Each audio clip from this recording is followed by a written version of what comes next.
अस्सलामु अलैकुम वरहमतुल्लाहि वबरकातुहू। क्या हाल है आप सबके? उम्मीद है सब खैर आफियत से होंगे। आज हम बहुत मज़े की चीज़ बनाने जा रहे हैं। ये है कप केक्स और देखें कितने डिलीशियस और यमी लग रहे हैं और ये बच्चों को तो बहुत पसंद आने वाले हैं। चलें आते हैं, देर के बगैर शुरू करते हैं।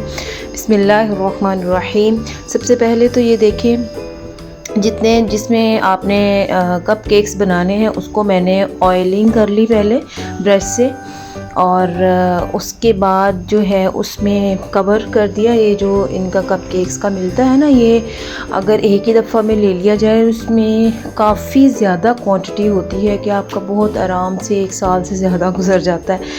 और काफ़ी ज़्यादा इसके अंदर 1000 से अबव ही होते हैं। अगर आप ज़्यादा बनाते हैं तो फिर आपका 6 मंथ में एक लगता है ये पूरा पैक।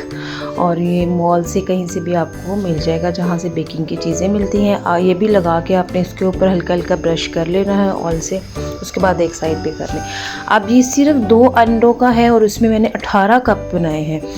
और ये देखें 2 अंडे लेके इसको इतना बीट करना है, फ्लफ़ी कर लेना है। साथ साथ इसमें मैंने हाफ़ कप चीनी ऐड की थी। थोड़ी थोड़ी चीनी डालते जाएं, शुगर डालते जाएं और इसको जो है वो बीट करते जाएं। जितना ज़्यादा आप इसको बीट करेंगे फ्लफ़ी हो जाएगा, बिल्कुल क्रीमी टेक्सचर होना चाहिए। तो इसका मतलब है कि आपका बीट बहुत अच्छा हुआ है। इस तरह से इसको आपने 5-6 मिनट जो है 4 से 5 मिनट ही लगेंगे। आपने अच्छे से, ये देखिए कितना क्रीमी टेक्सचर आ गया है। इसको अच्छे से कर लें। उसके बाद आपने वनीला एसेंस डाल दें और हाफ़ कप से भी थोड़ा कम ऑयल लेना, क्योंकि मैंने इसमें बटर ऐड किया है।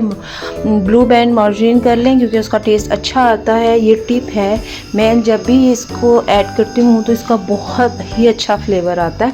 बाकी आप दूसरा सिंपल भी बटर यूज़ कर सकते हैं।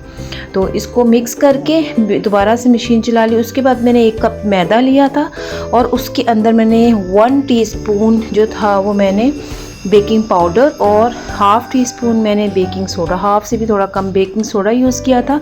और उसमें 1 टीस्पून बल्कि 2 टीस्पून मैंने उसमें मिल्क पाउडर, कोई भी अवेलेबल है वो उसमें यूज़ कर लें, उसका टेस्ट बहुत अच्छा आएगा। ये वो टिप्स हैं जो आपको कोई भी नहीं बताएगा। ये जो हम बाज़ार से केक्स वगैरह लेते हैं उसका जो फ्लेवर आता है वो इन्हीं चीज़ों से आता है।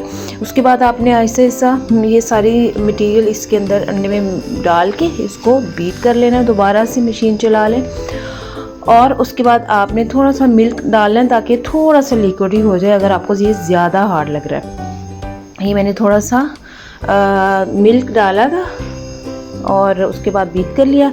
उसके बाद आप इसको ये देखिए आइसक्रीम का था चम्मच, इससे मैंने स्पैचुला इसके मदद से मैंने इसके अंदर जो था वो सारी फिलिंग कर ली। और ये देखिए ये सारे मैंने कप केक्स जो थे कवर कर दिए थे, ये सारे इसके अंदर डाल के। और ये इतनी मज़े की रेसिपी होती है। आप ये समझिए कि अगर आपने कोई भी कप केक्स का या कोई केक का बनाना है उसके अंदर अगर ये फ्लेवर ऐड करें, बस क्वांटिटी की मेजरमेंट जो है वो आपकी अच्छी होनी चाहिए। इसमें मैंने अगर 1 कप मैदा लिया है तो मैंने इसमें हाफ़ कप चीनी इसलिए ली क्योंकि इसमें मैंने मिल्क पाउडर भी यूज़ किया, उसका अपना एक फ्लेवर होता है। और इसके ऊपर मैंने क्रीम की कोटिंग करनी है, एंड पे क्रीम से गार्निशिंग करनी है, इसलिए ये बहुत ज़्यादा शुगरी ना हो जाए, मीठा ना हो जाए, इसलिए मैंने चीनी की मिकदार कम रखी है। ये देखिए ये मैंने 160-70 तक इसको रखा। उसके बाद ऊपर नीचे वाला ओवन चला लिया था। ये इलेक्ट्रिक मेरा ओवन है और मैंने इसको 30 मिनट्स तक इसको रखा था बेक करने के लिए। उतनी देर में मैंने रख दिया। और जो सेकंड वाला था मेरा कप केक्स की जो ट्रे थी उसमें मैंने फिलिंग कर ली। बाकी जितना बच गया था मैंने उसमें डाल दिया। डालने के बाद पहले वो वाले जब सारे कप केक्स जो थे वो बेक हो गए तकरीबन 30 मिनट्स में, नॉर्मली हो गए थे, बल्कि उससे भी कम हो जाते हैं। ये देखिए सारे निकले और बहुत ज़्यादा ऊपर तक ये आ गया था, बीच में से काफ़ी साइड से भी, इधर से हम ऊपर से काट के इसके ऊपर जो है ये देखिए इसका टेक्सचर चेक कीजिए कितना सॉफ्ट। और इसका फ्लेवर बहुत यमी आता है। ये देखिए बहुत सॉफ्ट ही बने हैं। और इसके बाद अब हम ये देखिए